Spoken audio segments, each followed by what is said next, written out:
Hi everyone, and welcome to day 7 of our Vlogmas series. If you haven't seen the other videos in this series, you can go back to my channel and watch. And while you're at it, don't forget to hit the notification bell so you get notified when I post new videos. In today's video, I'm going to show you how to make the perfect party egusi soup. And since egusi soup goes best with pounded yam, I'm also going to show you how to make the most lush and perfect pounded yam. So sit back and let's get started. I'm using a mix of goat meat and beef for the soup, and I always start by boiling the meat. As you can see, we're off to a really great start. So I'm going to season the meat with some onion, salt, and beef seasoning cubes. I added a little bit of water, and I'm going to cover this and allow it steam. I'm also going to use some pomo, which is cow skin, and some shaki, also known as tripe. And I usually just cook this in bulk and store in the freezer for when I'm ready to use. Make sure you wash the inside and the outside of the pomo really well before boiling. And I boil this with the same ingredients as I did with the beef, which is just onion, salt, and some beef seasoning cubes. Add lots of water and cook for about 40 minutes or until the meat is soft. And I usually boil this separately because sometimes the flavor can be a bit overpowering and I don't want it to take over the soup. While that's cooking, I'll check on the other meat and I'm going to add more water so it can cook fully. It should take about 20 minutes to fully cook, but that depends on the type of goat meat you're using. Some type of goat meat will usually take a longer time to cook, so keep that in mind. While the meat is cooking, I like to prep the other ingredients I'll need for the soup. I'll be adding some smoked fish to the soup. The smoked fish is going to give it a nice depth of smoky flavor, and it's also just fun to pick out little pieces of fish when you're eating. To prep the smoked fish, add hot water and then cover and allow it steam for about 5 to 10 minutes. After it has steamed, drain the hot water and then debone the fish. Some people also like to take the skin off. For me, I really like the skin, so I always include it. I'll also prepare the egusi, which is the main ingredient of this dish. The egusi is already blended, so I'm going to add a bit of the meat stock and then mix. Make sure you don't add too much of the meat stock, or if you're using water, make sure you don't add too much water because we want a really thick paste. You can get egusi at most African or Nigerian stores.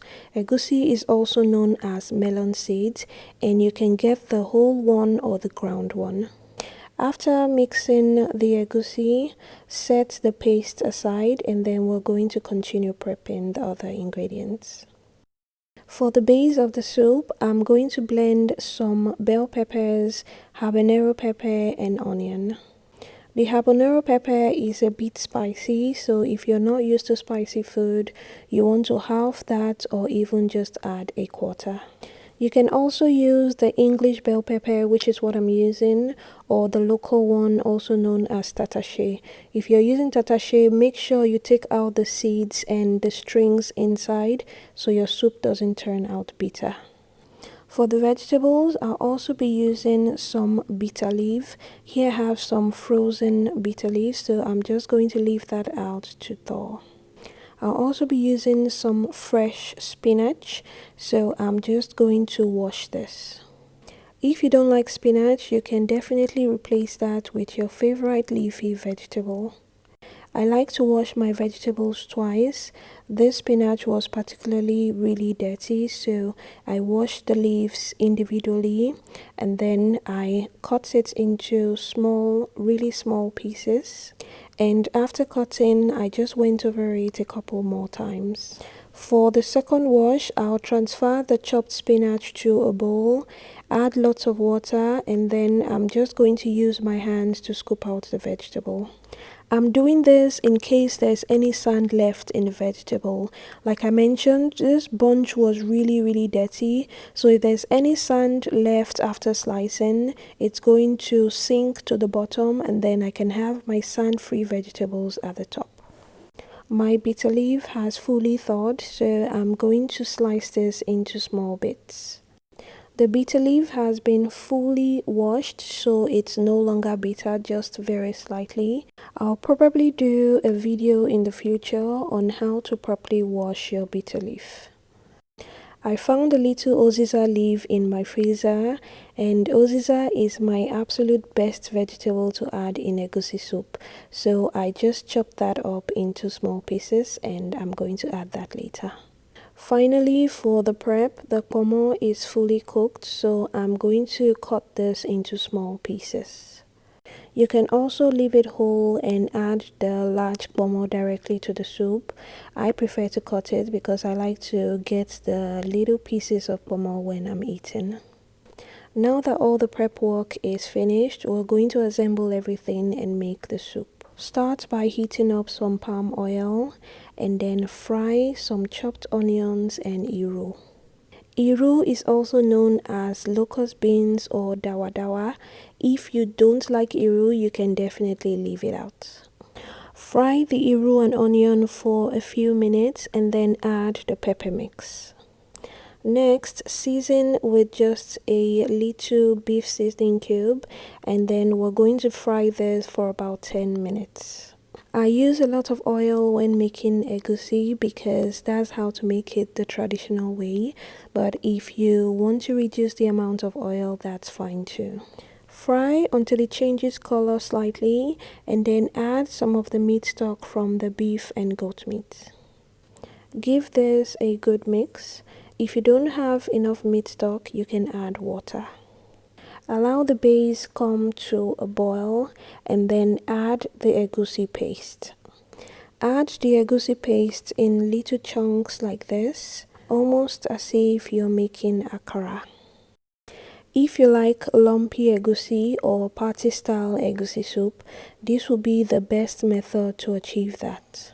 Egusi is one of those soups that has so many different ways to make it. I've made it so many different ways over the years, and this is my favorite method and my go-to method when I want to make lumpy egusi.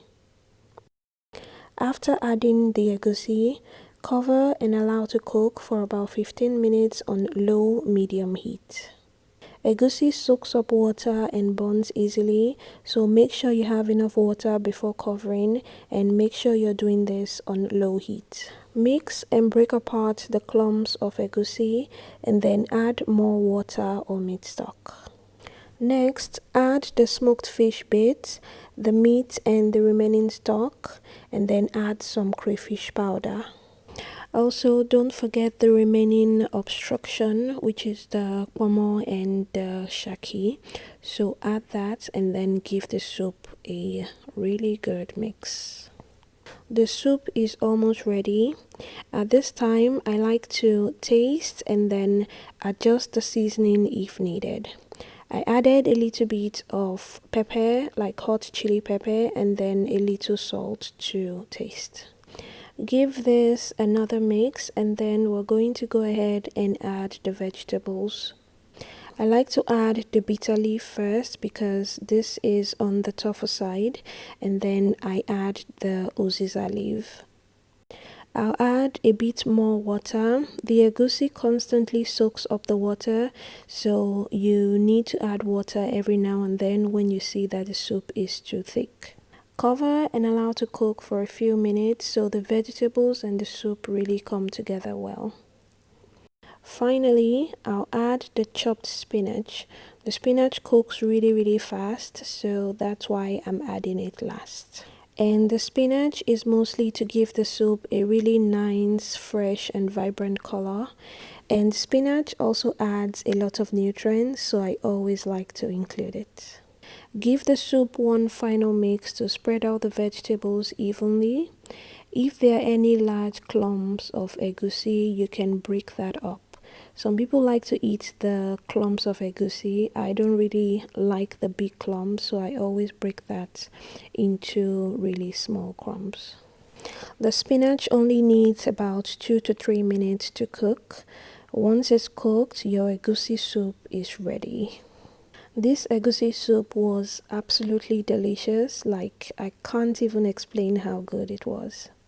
I served this with some poundo yam, and to make the poundo yam, start by adding water to a pot. When you're done, cover the pot and allow the water come to a boil. When the water is hot and boiling, go ahead and add your poundo yam powder. Add the poundo yam powder gradually while stirring. Add enough of the powder until the mix starts to thicken, and then continue mixing using the wooden stick. I'll usually mix this for about 5 minutes until it's smooth, and then when it's smooth, I'll add some hot water to it.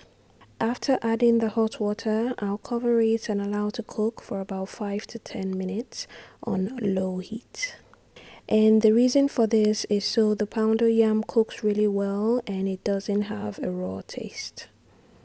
After about 5 minutes, the poundo yam should be cooked, so I'm just going to continue turning this with a wooden stick.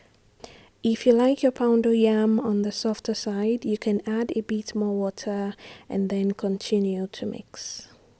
After a few minutes of mixing, the poundo yam is done. You'll know it's done when it's nice and elastic like this.